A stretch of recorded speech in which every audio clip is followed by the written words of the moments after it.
Buenas noches, amigas y amigos. Estamos comenzando una nueva entrega de Agenda Abierta y en esta noche especial con la visita del ministro de Trabajo y Seguridad Social de nuestro país, Pablo Mieres. Gracias por estar aquí, Mieres. Encantado, un gusto. Bienvenido. Bueno, creo que es una de las noticias más importantes de los últimos días. Finalmente se plebiscitará la reforma previsional. ¿Qué visión tiene usted de justamente esta decisión? Bueno, a ver, yo creo que lo primero que hay que decir es que la decisión surge de una asamblea muy dividida, donde si se toman en cuenta la distribución de votos es menos de la mitad la que propone esta opción de plebiscito. Por lo tanto, yo creo que hay que tener todavía el cuidado de esperar a ver cómo se termina de dilucidar la propuesta. Me parece un error, evidentemente. Yo creo que en el PIT-CNT existe un conocimiento de la realidad como para evaluar que esta opción es una opción que lo que va a generar en caso de que tuviera éxito es un colapso del sistema de seguridad social, porque las propuestas, si uno las suma, las tres que incluye, lo que hace es aumentar el déficit de manera repentina y muy significativamente.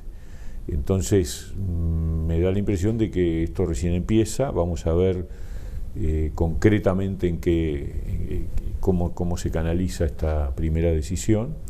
Nosotros estamos convencidos, todo el sistema político estaba convencido de que la reforma de la seguridad social era necesaria, y era necesaria para la razón inversa a la que se promueve ahora con lo que se aprobó en la reunión de la mesa representativa de ayer. Permítame abrir un paréntesis, ministro. Cuando usted se refiere a todo el sistema político, ¿interpreta también que el propio Frente Amplio? Claro, el Frente Amplio decía, lo decía durante la campaña electoral de 2019, y lo dijo el ex ministro de Economía Danilo Astori, y lo dijo el ex presidente José Mujica. La reforma de seguridad social era necesaria, imprescindible. Astori dijo: en el próximo periodo de gobierno, uno de los temas inexorables es reformar la seguridad social. Y Mujica, unos años antes, dijo: los uruguayos tenemos que asumir que va a haber que trabajar más años. O sea, el Frente sabe que hay un problema con la seguridad social, y esta iniciativa que fue votada por una mayoría que no es mayoría absoluta de los sindicatos, lo que plantea es todo lo contrario: mantener la edad en 60, aumentar las jubilaciones mínimas, ¿sí? Eliminar las AFAPs. Bueno, las AFAPs se generaron, el sistema mixto se generó justamente para tratar de evitar el colapso del sistema, que estaba fundado sobre un régimen exclusivamente de solidaridad intergeneracional, y que los números demográficos daban que era inviable.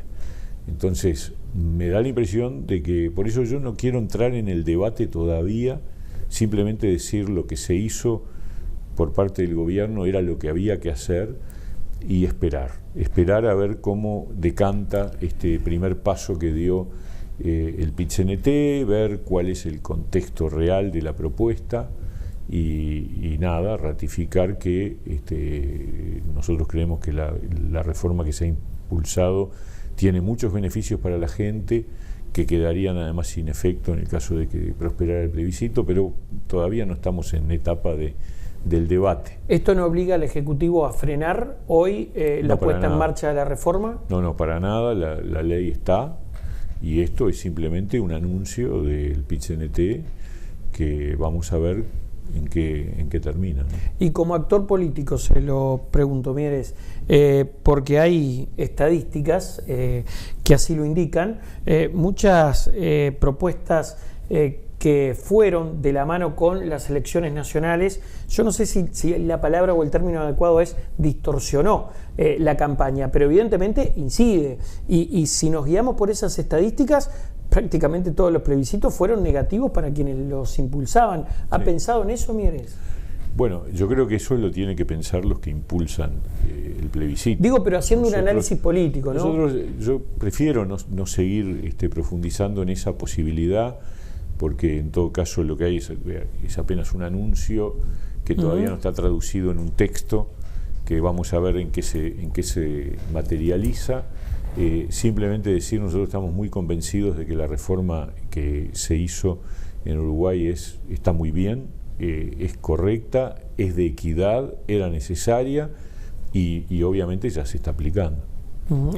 Participó recientemente en un almuerzo de ADM, sí, y así hizo alusión a justamente los sindicatos de nuestro país. Y usted manifestó que algunas de las movilizaciones o decisiones de carácter gremial tienen un perfil político e ideológico.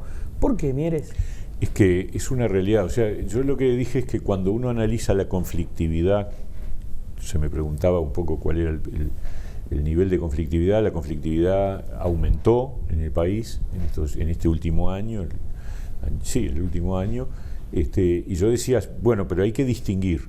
Una cosa es las movilizaciones y los conflictos que surgen de problemas efectivamente laborales, que despiden a una persona, que una disputa por un aumento salarial, por nuevos beneficios laborales o lo que fuere, que eso es estrictamente un conflicto de base laboral, y otra cosa son los conflictos que están fundados en la oposición que el PIT-CNT presenta al programa de gobierno de la coalición.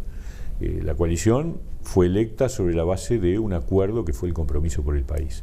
Eso implica llevar adelante ciertos cambios, particularmente la transformación educativa, la reforma de la seguridad social, y cuando uno analiza las medidas del PIT-CNT, muchas, y quizás las más importantes, los paros generales, etcétera, tienen que ver con oposición a esas reformas. Y eso es de carácter político-ideológico. Eso no está vinculado a un despido, no está vinculado a un conflicto salarial, está vinculado a que el PIT-CNT se ha parado en la vereda de enfrente al gobierno, con todo su derecho, opina en contra de lo que son las orientaciones del gobierno y en función de ello lleva adelante movilizaciones. Bueno, esa conflictividad, que es de carácter político-ideológico, es bien distinta de la clásica, que tiene que ver con que en una empresa o en un sector de actividad hay un debate, hay una negociación salarial o vinculada a puestos de trabajo, ¿no? Y comparando las respuestas de gobierno, a ver si me... Le voy a dar un ejemplo. Yo le iba a dar un... Del total de todas las ocupaciones, porque este dato lo estuvimos estudiando en estos días, del total de todas las ocupaciones que el movimiento sindical, sindicatos de distinta naturaleza llevaron adelante, el 70% fueron ocupaciones de centros educativos contra la transformación educativa. No tienen nada que ver con condiciones de trabajo, ni con aumentos salariales, ni nada. Es la oposición a una transformación que era ineludible, imprescindible y urgente. Entonces, eso prueba un poco cuál es el problema que estamos teniendo. Y tiene que ver con una concepción ideológica del PIT-CNT contraria a la transformación educativa, contraria a la reforma de la seguridad social. Ahora estamos teniendo conflictividad en ANCAP porque se oponen a la asociación con privados para tratar de resolver un problema que hace 20 años que le genera pérdidas al Uruguay y no están en juego los puestos de trabajo, ni los salarios, ni nada. Los trabajadores de ANCAP no pierden nada y sin embargo están llevando adelante un conjunto de medidas. ¿Por qué? Por una posición ideológica. Bueno, justamente quería un poco desembocar en FANCAP y ahora le explico por qué. Usted hablaba del índice de conflictividad. Yo le planteo que en términos de respuestas de gobierno, si usted visualiza una diferencia, tal vez los gobiernos anteriores no respondían como responde este, y a las pruebas me remito. FANCAP se dio a conocer lo que le ha hecho perder el gremio a el Estado, sí, al país, a todos, por llamarlo de alguna manera. Eso antes tal vez no pasaba con otros gobiernos, ¿no? Bueno, el problema que tenemos es que en el periodo anterior, en el gobierno del 2010 al 2015, que quedó en evidencia en 2015, ANCAP se fundió. Y el Uruguay todo, tuvimos que votar una ley a fin de año a las corridas para darle 800 millones de dólares a ANCAP para que no cerrara, por los desastres que hicieron los gobiernos del periodo 2010-2015. Yo estuve en la investigadora en el Senado sobre la situación de los negocios de ANCAP, el negocio del cemento, una catástrofe, los negocios de la cal, otra catástrofe, y podría seguir. Las pérdidas fueron monumentales. Y Federación ANCAP no hizo ningún ruido en ese momento. No armó el escándalo que hoy está generando por una medida que ni siquiera es una privatización, que es un acuerdo de asociación donde lo que busca ANCAP es evitar seguir perdiendo entre 10 y 20 millones de dólares por año en un negocio que no tiene por qué ser estratégico, porque que un Estado produzca cemento no es una cosa como puede ser la energía eléctrica o el agua corriente. A ver, esas son necesidades esenciales y las llevan adelante empresas públicas, pero que ANCAP se dedique a producir cemento, lo único que hace es permitir que otras empresas privadas que son mucho más eficientes que ANCAP se beneficien con una alta rentabilidad por los problemas de funcionamiento, de competitividad que tiene la producción de cemento en ANCAP. Entonces es lógico que esa producción de cemento se haga en asociación con un privado que busque resolver el problema de las pérdidas. Pero a lo que voy, ministro, coincidimos en que hoy hay un gobierno más reaccionario que, por ejemplo, da a conocer estas pérdidas que FANCAP le produce. No es reaccionario, es un que gobierno... le produce al Estado. Yo recuerdo cuando le retiraron las canastas de fin de año, sin ir más lejos, que eran unas canastas que, convengamos, eran bastante opulentas, ¿no? Digo, pero hay como un constante tire y afloje entre FANCAP y el gobierno. A ver, yo creo que nosotros tenemos un rol que es el Ministerio de Trabajo, que es buscar el acuerdo entre conciliar, las partes. Ha habido negociaciones. La última negociación lamentablemente se cortó porque el sindicato resolvió no continuar el diálogo, entre otras cosas por este tema. Ahora, yo le pregunto a la ciudadanía, ¿es bueno, es positivo que el país pierda 20 millones de dólares por año desde hace 20 años por producir cemento a pérdida? Sí, y que se oponga el sindicato cuando no se opuso a un montón de negocios que fueron lamentablemente fallidos y que le generaron al Uruguay 800 millones de dólares de pérdida. Y ahí el sindicato no dijo nada, se cayó la boca. Y ahora, porque vamos a dar un paso para tratar de evitar la pérdida, arma un conjunto de conflictos y acusa al gobierno de privatización cuando no la hay, pero además si la hubiera estaría bien, porque no hay por qué dedicarse el Estado a producir cemento, y ninguno de los trabajadores de ANCAP va a perder su salario, ni sus beneficios laborales, ni todo lo que corresponde a su vida laboral. Yo la verdad que no lo entiendo, y además me parece que los ciudadanos, seguramente si uno hiciera una encuesta, seguramente dirían que no entienden por qué hay un conflicto de esa naturaleza. Ministro, hacemos una pausa, ¿le parece? No? Y luego continuamos charlando. Tanda y ya volvemos con más Agenda Vial.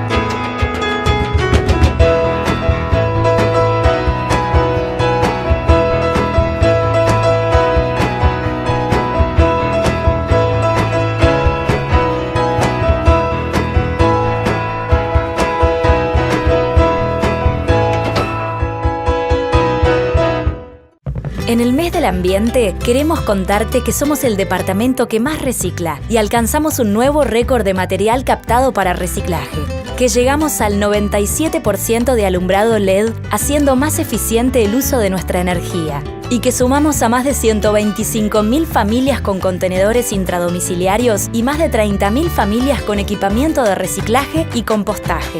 Además, para el 2025 habremos reducido la emisión de carbono lo equivalente a 27.000 autos menos por año. Esto solo es posible porque lo hacemos entre todos. Ecomunidad Canelones, el lugar que construimos juntos. Gobierno de Canelones. Continuamos con esta agenda abierta que, la verdad, hay infinidad de temas. ¿Usted siente, ministro, que está en una cartera medular en cuanto a una gestión de gobierno? Y aprovecho y lo consulto. Ha sido una promesa en aquellos tiempos de pandemia, no solo la recuperación de lo que se perdió, sino también un aumento en el salario. ¿Se va a poder concretar con estas dos metas? Lo que nosotros comprometimos es la recuperación. El aumento depende de los sectores y en cada sector hay negociaciones. Hay sectores ahora, por ejemplo, la construcción acaba de firmar un convenio a 3 años que implica no solo la no pérdida, que nunca la tuvo, el sector de la construcción no tuvo pérdida de salario real en todos estos años, sino que además se acuerda en función de que se cumplan ciertas condiciones, un incremento del salario real de los trabajadores de la construcción. En el resto tuvimos un problema que vivió el mundo entero, el planeta entero, que fue la caída del poder adquisitivo del salario como resultado de la pandemia. Hay que recordar lo que fue el 2020, ¿no? Yo siempre hago referencia a que nosotros cuando asumimos el 1 de marzo, del 1 al 15 de marzo tuvimos 8.000 solicitudes de trabajadores al seguro de paro, lo cual era más o menos lo razonable. Es lo que venía ocurriendo en tiempo. Ya veníamos con un incremento del seguro de paro, una caída del empleo, un aumento del desempleo de hacía años. Todo el último periodo de gobierno del Frente, del 15 al 19, fue un deterioro del empleo. Pero en esos 15 días, los segundos 15 después de la declaración de emergencia sanitaria, pasamos de 8.000 solicitudes al seguro de paro, pasamos a 80.000 en 2 semanas. Eso da la magnitud, da idea de la magnitud de lo que fue el impacto laboral. La gente no sabía qué iba a pasar, etcétera, etcétera, y el empleo venía en caída. Y entonces ahí acordamos, en julio del 20, acordamos con la firma del PIT-CNT de las cámaras empresariales que habría una caída del poder adquisitivo del salario si la economía caía. Y la economía cayó rotundamente en el 2020, 6 puntos, y por lo tanto hubo una caída del poder adquisitivo del salario. Pero también dijimos que en la medida que se recuperara la economía, habría una recuperación salarial, y estamos cumpliendo. De hecho, ya hemos cumplido con el sector público. El año pasado firmamos un convenio que determina el proceso, el cronograma de la recuperación, que se está cumpliendo de manera perfecta, sin ningún tipo de inconveniente. Y en el sector privado hay sectores que nunca perdieron, pero la gran mayoría de los trabajadores, con la pauta salarial que planteamos ahora, con la 10ª, se va a completar la recuperación de casi todos, porque hay algunos sectores muy golpeados, vinculados a la hotelería, a los eventos, a los restaurantes, etcétera, que van a demorar un poquito más, pero también se pactó en ese sentido la recuperación. O sea que el gobierno va a cumplir, cuando termine el periodo de gobierno, el salario real se habrá recuperado a los niveles del 2020. Mientras que en el mundo, cuando uno mira el mundo, yo voy a decir un dato simplemente. En el primer trimestre de este año de 2023, los países de la OCDE, que son los países más desarrollados, tuvieron una caída del salario real de 3.4%, mientras que en el Uruguay ha habido un proceso de crecimiento del salario en todo este primer semestre del 23, que va en línea con llegar a la recuperación total. Ministro, a mí me consta que su partido, el Partido Independiente, planteó, como lo hicieron todos, básicamente propuestas vinculadas a el abatimiento, la mitigación de la pandemia. ¿Hubo algo que a usted le hubiese gustado ejecutar que no se ejecutó? A ver, siempre, la verdad, cuando vivimos esa situación tremenda que fue la pandemia y que nos agarró a 13 días de haber asumido, o sea que recién arrancábamos, siempre uno se queda con la sensación de que le gustaría hacer más. Esa es la pregunta. Pero es inevitable, porque también los recursos tienen límites. Pero en el Uruguay el gasto público social que hubo en la pandemia fue muy importante, Y de hecho hay un equívoco que la oposición ha construido el relato de que ha habido reducción del gasto social. Y con los números arriba de la mesa, el gasto social en Uruguay aumentó en este periodo con respecto al periodo anterior, en términos reales, en términos de comparación con pesos reales, constantes. Esa es la realidad, es una realidad inconstatable. Y además, hay cosas que se hicieron en este país que no se hicieron en buena parte del mundo. En primer lugar, al día siguiente de que se decretara la emergencia sanitaria, el 14 de marzo del 20, nosotros dijimos: cualquier trabajador que tenga que cuarentenarse por haber estado en contacto con un caso positivo, yo me acuerdo de ese lenguaje que fue tan importante en aquel momento, ahora por suerte ya no, pero dijimos, va al subsidio por enfermedad, esté enfermo o no, esté contagiado o no, como tiene que retirarse del trabajo, va a ser amparado por el subsidio por enfermedad. Y eso fue muy importante. En determinado momento, cuando llegaron las olas de contagios, llegó a muchísimos trabajadores. Y esos trabajadores se iban para su casa, e independientemente de que el test le diera positivo, cobraban un subsidio por enfermedad. Y a la semana de estallar la pandemia, inventamos el seguro de paro parcial, que fue un sostén fundamental para trabajadores y para empleadores, y eso estuvo vigente, y después lo prorrogamos y lo seguimos prorrogando, y eso es plata y plata y plata que el Estado tenía que poner, y los mismos subsidios para las unipersonales. O sea, la verdad, uno siente siempre, sí, ojalá pudiéramos hacer más, pero la verdad que el Uruguay fue un ejemplo además de reactivación del empleo más rápida que buena parte del mundo. Yo me tomé el trabajo de calcular cómo eran los indicadores de empleo en febrero del 20, en varios países desarrollados y en varios países de América Latina, y cómo eran en noviembre del 21, y comparado con Uruguay, Uruguay fue el que se recuperó más rápido en materia de empleo, con respecto a España, a Estados Unidos, a Canadá, por supuesto a Argentina, a Brasil. O sea que el desempeño de Uruguay en materia de empleo y laboral en general ha sido realmente destacado. Ahora vamos a ir al índice de empleo y desempleo, pero antes me quiero detener en las políticas sociales, porque no obstante el Partido Independiente entiende que se puede ir más allá, sí, con el fondo de la niñez. Sí. ¿Cómo es esto? Nosotros estamos convencidos de que... Y además, ¿no? Sí. Y se lo planteo porque...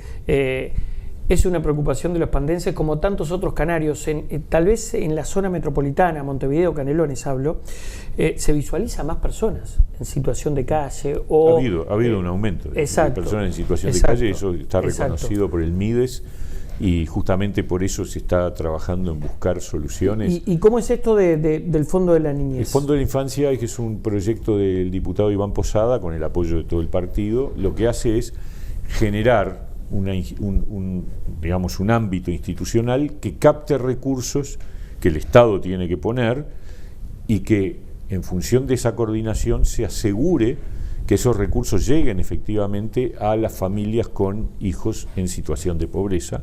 Nosotros tenemos una cifra que duele, pero que hace décadas que está. O sea, el primero en identificar ese problema fue el arquitecto Juan Pablo Terra en el año 89, o sea, estamos hablando hace muchísimo tiempo. En el año 89, con un estudio que financió UNICEF, Juan Pablo Terra concluyó que en el Uruguay la pobreza en la infancia era el doble que en el resto de la sociedad. O sea, que estaba concentrada, que se decían, bueno, la pobreza tiene cara de niño, se dijo en aquel entonces. Claro, la pobreza en Uruguay era mucho más alta en aquel entonces, estábamos en el entorno del 20%, pero entre los niños era el 40%. Bueno, ahora es el 18%, pero también la pobreza en Uruguay es más chica, es más baja, sigue siendo el doble, ese es el problema. O sea, la pobreza en el Uruguay ha ido reduciéndose, tuvo su pico cuando la crisis del 2002, después volvió a bajar, y en este momento estamos en el orden del 11%, por ahí, 10-11%, pero entre los niños es 18%. Entonces hay que cortar esa situación, y es posible, porque además cada vez nacen menos niños, por lo tanto es posible generar una política. Justamente le iba a preguntar sobre eso, ¿no? Sí. Tenemos una de las tasas de natalidad cada vez más baja de la región, ¿no? Y por eso es que necesitamos, tuvimos que hacer la reforma de la seguridad social, porque cada vez tenemos menos población activa en relación a la población pasiva. Entonces no se puede mejorar la calidad de vida de Sí, esos pocos en comparación con la región que nacen. Totalmente de acuerdo, se debe, ¿Y no cómo? se puede. Y bueno, uno de los instrumentos es esa idea del Fondo Infancia. Lo otro es hacer una trazabilidad de cada niño en situación de pobreza, que se puede, porque son pocos, entonces ver cómo es su trayectoria y acompañarla con instrumentos. Hay instrumentos que ya existen y que son muy importantes, como los centros CAIF, por ejemplo.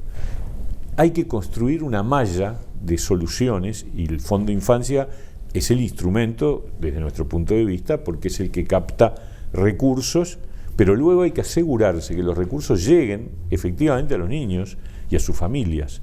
Y cuando hablamos de niños estamos hablando de madres, porque la gran mayoría de los casos de niños en situación de pobreza están acompañados de madres solas, es decir, mujeres que crían a sus hijos en situación monoparental o monomaternal, por decirlo de alguna manera. Y todo eso para nosotros, para el Partido Independiente, tiene que ser una prioridad número uno. Yo el otro día decía en ADM, para mí hay que construir una gran avenida de integración para las nuevas generaciones, donde el primer foco es combatir la pobreza infantil con el Fondo Infancia y otros instrumentos que hay que desarrollar y destinar fondos para eso, con la transformación educativa que está encaminada pero que hay que seguir avanzándola.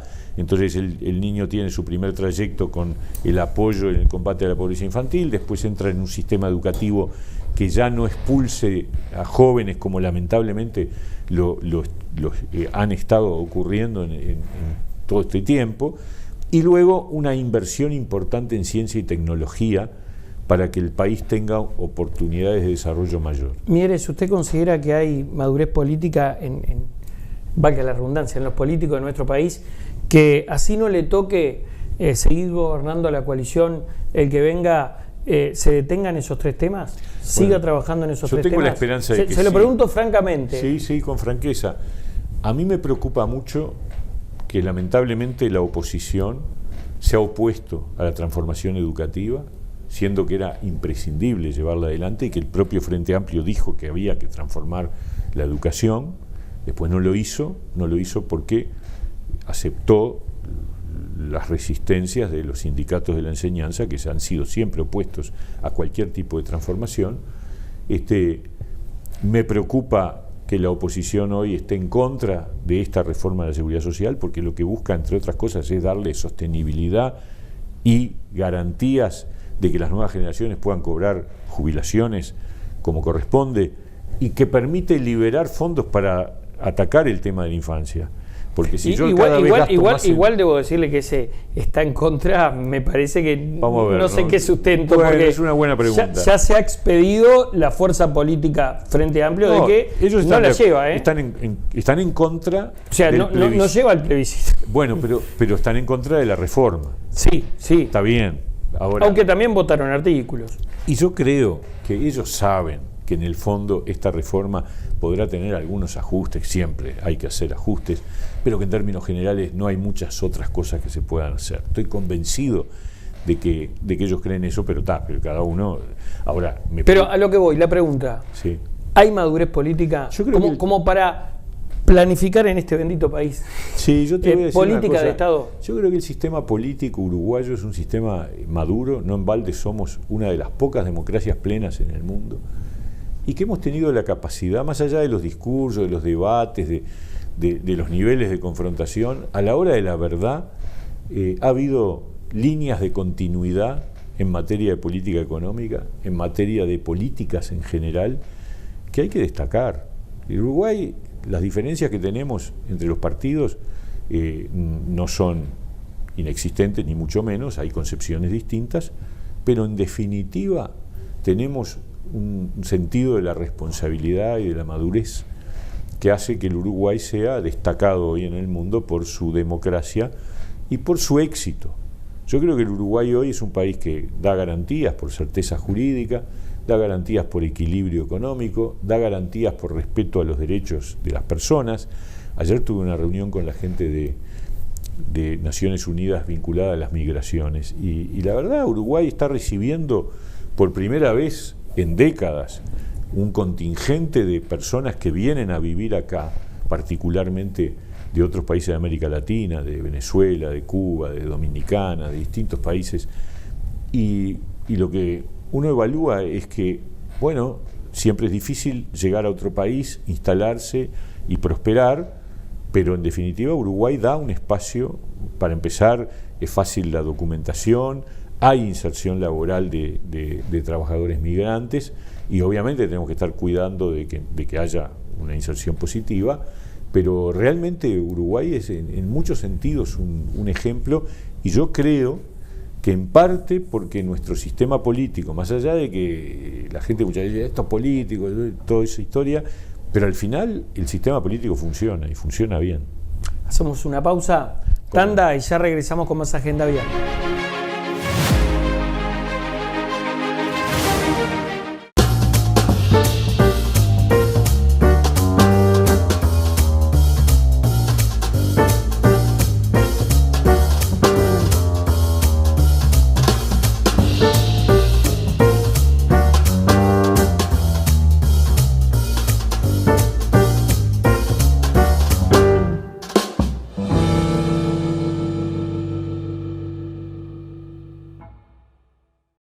En el mes del ambiente, queremos contarte que somos el departamento que más recicla y alcanzamos un nuevo récord de material captado para reciclaje.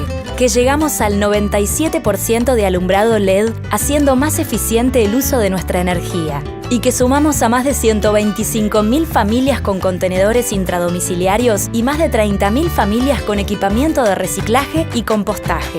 Además, para el 2025 habremos reducido la emisión de carbono lo equivalente a 27.000 autos menos por año. Esto solo es posible porque lo hacemos entre todos. Ecomunidad Canelones, el lugar que construimos juntos. Gobierno de Canelones. Y abrimos este capítulo, Mieres, si les parece bien, con empleo y desempleo. ¿Cómo no? ¿Cómo están hoy los números en este país? Bueno, yo el otro día decía, con los datos del primer semestre del 23, comparado con los primeros semestres de los años anteriores, los números que tenemos hoy son los mejores desde 2017. O sea, para decirlo de una manera más clara, el empleo en Uruguay tuvo un momento de crecimiento importante hasta 2014, a partir de 2015 empezó a caer de manera continua y gradual, permanente, hasta el 2019, en el 2020 tuvo una caída más abrupta por la pandemia, y entre el 21, 22 y la mitad del 23 recuperamos toda la pérdida de puestos de trabajo que hubo del 17 al 20. O sea, entre el 17 y el 19, sin pandemia, se habían perdido 50.000 puestos de trabajo. El año de la pandemia, el 2020, perdimos 60.000 puestos más, o sea, 110.000 en 4 años. En 2 años y medio, 21, 22 y mitad del 23, recuperamos los 110.000 puestos de trabajo. Eso habla de un dinamismo del empleo muy positivo. Tenemos la tasa de actividad más alta desde el 2017, o sea, la cantidad de gente que está en el mercado, que está entre trabajando y buscando trabajo. La tasa de desempleo está en este momento en el orden del 8,2%, que es más baja que el 2019, que era 8,9%. El año previo a la pandemia el promedio fue 8,9%, ahora estamos en 8,2%. Tuvimos algún momento que estuvo un poquito más baja. Vamos a ver, yo soy optimista, creo que vamos a seguir en la línea de mejorar. Y después cuando me dicen, sí, bueno, pero aumentó el empleo, porque eso te lo reconocen los datos, ¿no? Pero es de menor calidad. Y yo digo, no es de menor calidad.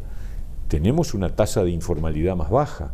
Teniendo más gente en el mercado y más gente empleada, el porcentaje de trabajadores formales, esto es, los que tienen derechos a la jubilación, al seguro de paro, al los que subsidio por aportan, enfermedad, en definitiva. los que aportan, eran el 75% antes de la pandemia, Ahora es el 80%. Subimos 5 puntos de formalidad. Y en esa tasa de empleo se contabiliza el que proporciona el Estado. Me refiero, sin ir más lejos, a los jornales solidarios. Todo, como siempre, pero antes también había. No. Uruguay Trabaja y todo eso. Programas subsidiados de empleo siempre hubo. Pero también quiero decir, digamos, los jornales solidarios explican 10.000 puestos de trabajo durante algunos meses. 110.000 puestos de trabajo recuperados es muchísimo más que esos 10.000 por año que jornales solidarios genera, ¿no es cierto? O sea, no se explica por ahí, y tampoco ha aumentado la tasa de subempleo, que es cuando la gente dice, sí, yo trabajo, pero no trabajo todas las horas que querría, desearía trabajar más. Eso es subempleo. Bueno, hay algunos que ahora desean trabajar menos. Vamos a hablar en un ratito sobre eso. Pero sobre el subempleo sigue estando en el 8%. Entre el 8 y el 9 es que ha fluctuado últimamente, en los últimos años, y sigue estando igual. O sea que calidad del empleo, sin ninguna duda. Se lo he escuchado a varios economistas, políticos, todos los partidos, todos los sectores, Mieres, que en gran medida, y ahora se lo estoy planteando a usted, la economía de nuestro país se centra o se concentra en pequeños y medianos emprendedores, pymes y micropymes. Totalmente. Te hablan hasta de algunos 90%, un poco más, o que es el 95, motor, 96%. o que es el motor de nuestra economía. Sin duda. ¿Qué se ha hecho por ellos, Mieres, y qué se tendría que hacer? Bueno, han aumentado las empresas pequeñas, las unipersonales, las microempresas, han crecido, han aumentado.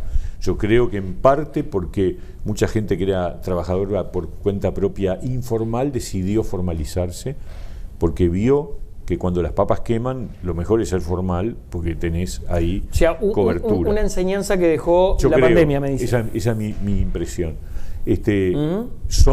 Son la clave del funcionamiento del sistema, y de hecho, si el empleo ha crecido, es básicamente a través del aumento del empleo en las pequeñas y micro, pequeñas y medianas empresas, y por lo tanto yo creo que estamos en un momento positivo. A ver, también te digo, porque me parece que hay que decir todo, el mercado de trabajo sigue teniendo problemas de inequidad.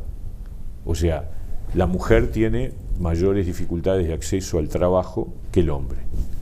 Los jóvenes tienen una tasa de desempleo que es el triple que la que tiene el conjunto de la población. O sea, esos son problemas de equidad evidente. Hay problemas de inserción laboral para las personas con discapacidad, sin duda. Y bueno, y todo eso es un desafío que tenemos que seguir trabajando.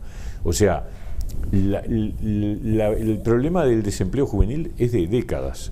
Yo me acuerdo, la primera ley de empleo juvenil fue de los años 90, y después hubo otra, y ahora nosotros aprobamos una tercera.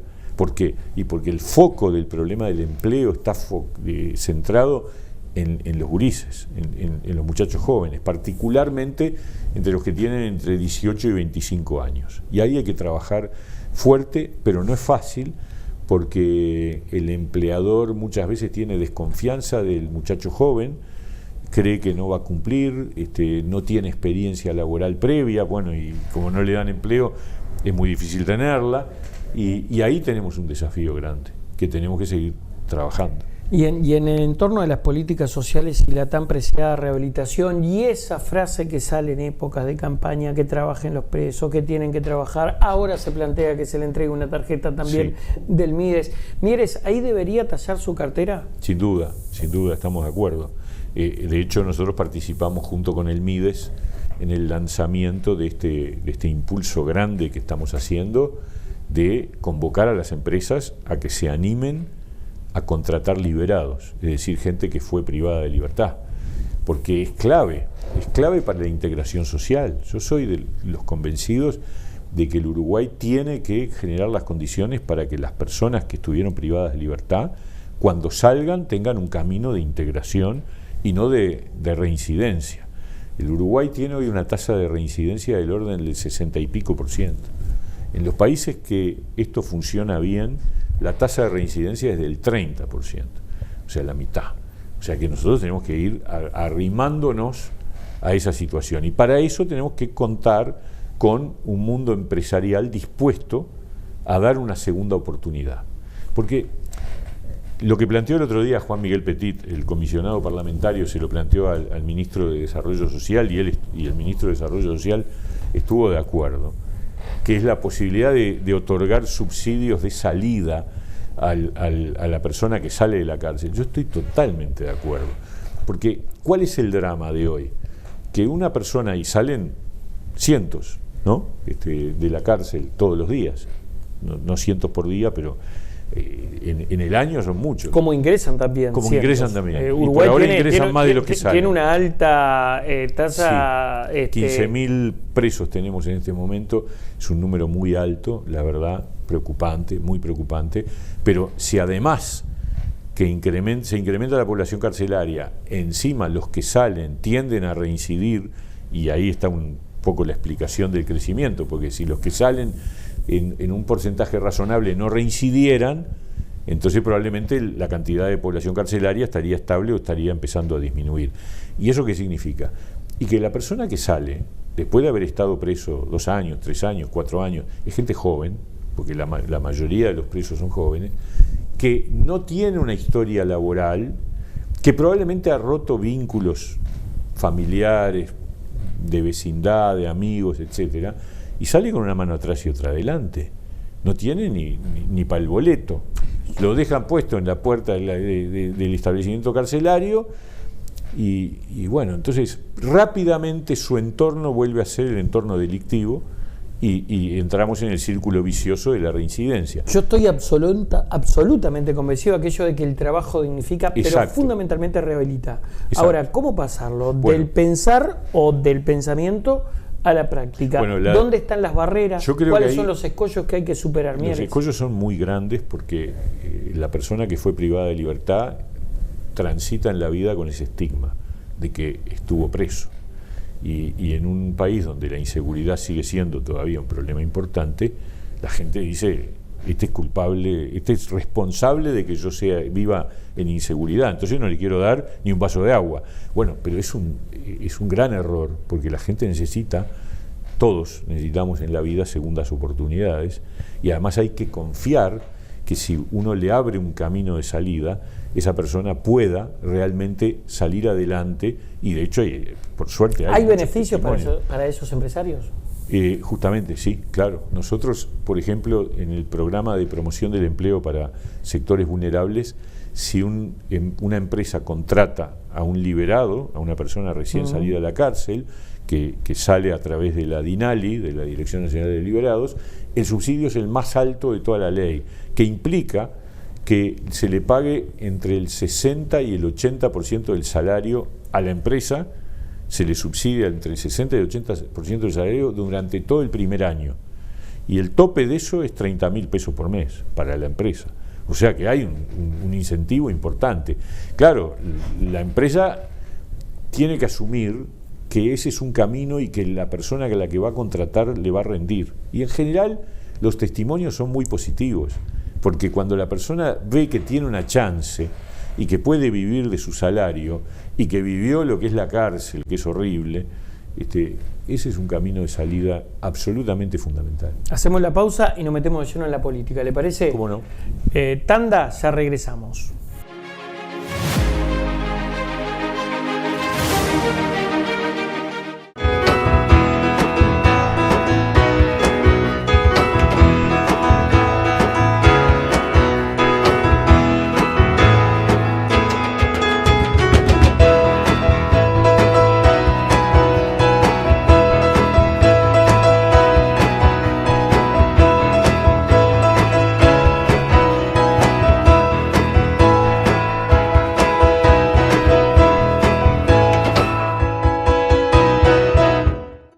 En el mes del ambiente, queremos contarte que somos el departamento que más recicla y alcanzamos un nuevo récord de material captado para reciclaje.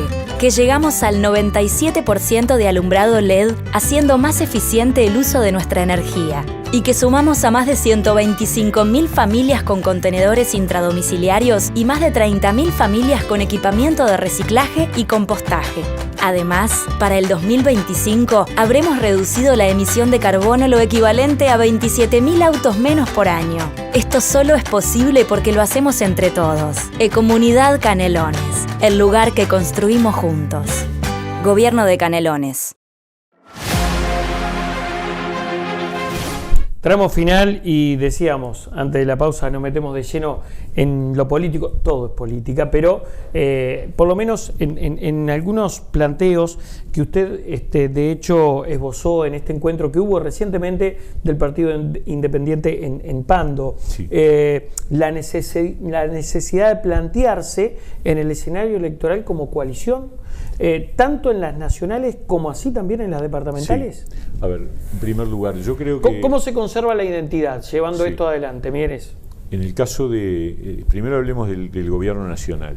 El gobierno nacional es un gobierno de coalición que ha llevado adelante el compromiso por el país, que fue firmado por 5 partidos, y ahora yo creo que tenemos pendientes cosas para seguir avanzando, y que la dinámica política ha llevado a que la coalición se fuera como construyendo cada vez más, y por lo tanto el Partido Independiente entiende que para el próximo periodo de gobierno sería bueno seguir avanzando en coalición entre los actualmente 4 partidos que están, el Partido Nacional, el Partido Colorado, Cabildo Abierto y Partido Independiente.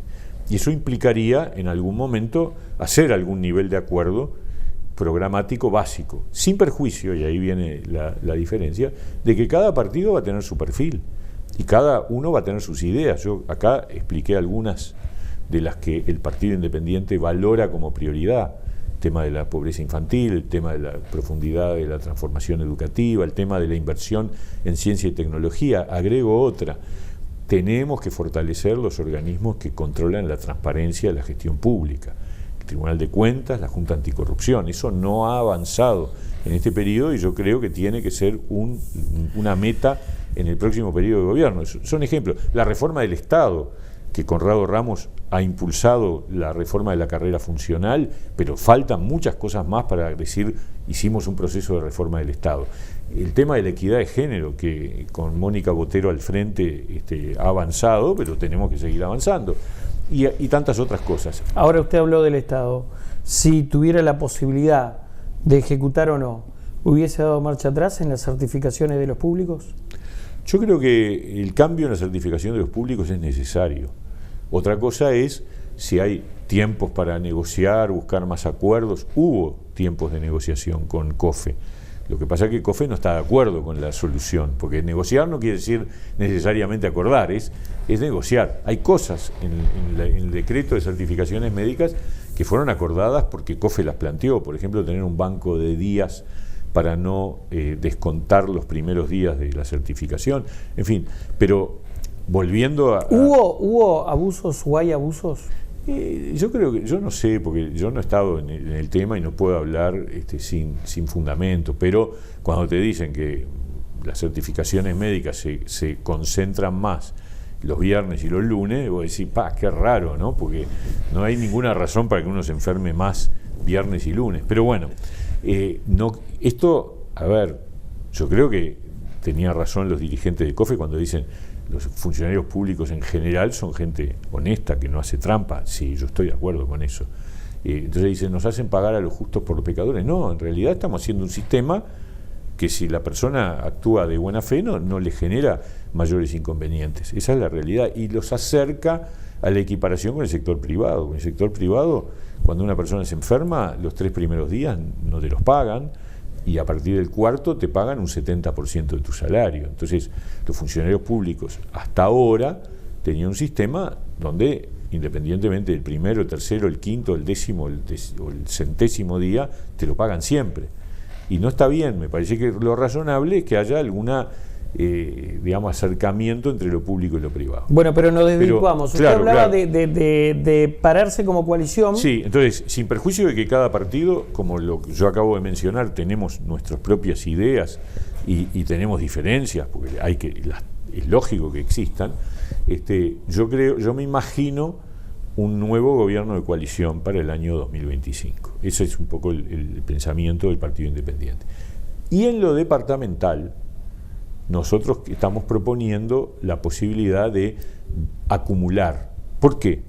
Porque la coalición en lo nacional no tiene problema de funcionar con las reglas de juego actuales, porque hay segunda vuelta. Entonces vos cada uno, los partidos votan en primera vuelta por separado, en la segunda vuelta se juntan y acompañan al candidato más votado del total de la coalición. Hay representación proporcional, o sea, el Parlamento se elige por representación proporcional. En las departamentales no. En las departamentales hay una sola vuelta, o sea, el intendente se elige en una sola vuelta, un lema puede tener hasta 3 candidatos, con lo cual todo, digamos, confluye a concentrar en los partidos mayores, y además, para completarla, la representación en la Junta Departamental es mayoritaria. Entonces, los partidos chicos, para decirlo más claro, los socios menores de la coalición, no pican. Y nosotros lo que decimos es, no, momentito, en lo departamental es necesario encontrar caminos para acumular. Y eso es lo que hemos planteado, compartido con el Partido Colorado, que también opina lo mismo. Manini dijo que no está de acuerdo en firmar un compromiso país, y tampoco le gusta la idea de la coalición. Y repasando repasando toda la gestión de la coalición, ¿cómo visualiza o cómo mide usted las actitudes de Cabildo Abierto? Bueno, yo creo que se han equivocado, ¿no? Yo creo que han marcado... ¿En qué? Y bueno, perfiles críticos en muchas cosas que en realidad nosotros no compartimos, y ha habido errores de gestión en lo del Ministerio de Vivienda, claramente. Yo creo que ahí quedó en claro que había habido procedimientos que no correspondían, y haberse enojado con el presidente porque el presidente reclamó correctivos para esas situaciones, me parece que fue un error. Pero bueno, cada uno sabe lo que hace. Nosotros, cuando hemos tenido diferencias con el presidente o con el Poder Ejecutivo, con el gobierno, las hemos tramitado de otra manera, sin estridencias, sin patear el tablero, sin levantar la voz, pero con firmeza, porque es lo que corresponde, y nos ha funcionado bien. Es lo que entendemos nosotros que debe ser una coalición, que sin perjuicio de ello, cuando hay temas que no están en el compromiso por el país, que impulsa un sector u otro, cada uno tiene el derecho de marcar si lo vota o no lo vota, y tiene todo el derecho de hacerlo, porque nosotros no somos distintos y tenemos diferencias. Entre el Partido Nacional, el Partido Colorado, Partido Independiente y Cabildo hay diferencias, y es lógico que las haya. ¿Las hay más con Cabildo que con el resto, Mieres? Bueno, yo creo que es verdad que tenemos, si se quiere, de alguna manera el Partido Independiente es el partido más socialdemócrata de la coalición, y Cabildo es el partido más a la derecha de la coalición. Por lo tanto, es razonable que sean los dos partidos que encontramos más distancia de uno a otro, ¿no? ¿Qué críticas no comparte de Manini? Bueno, las críticas que se han hecho sobre la seguridad, me parece que además incluso poniendo en riesgo el apoyo a la gestión, yo creo que falta mucho para tener un país mejor en materia de seguridad, pero ha mejorado con respecto al tiempo del Frente Amplio. Entonces, me parece que ahí no hubo una actitud correcta.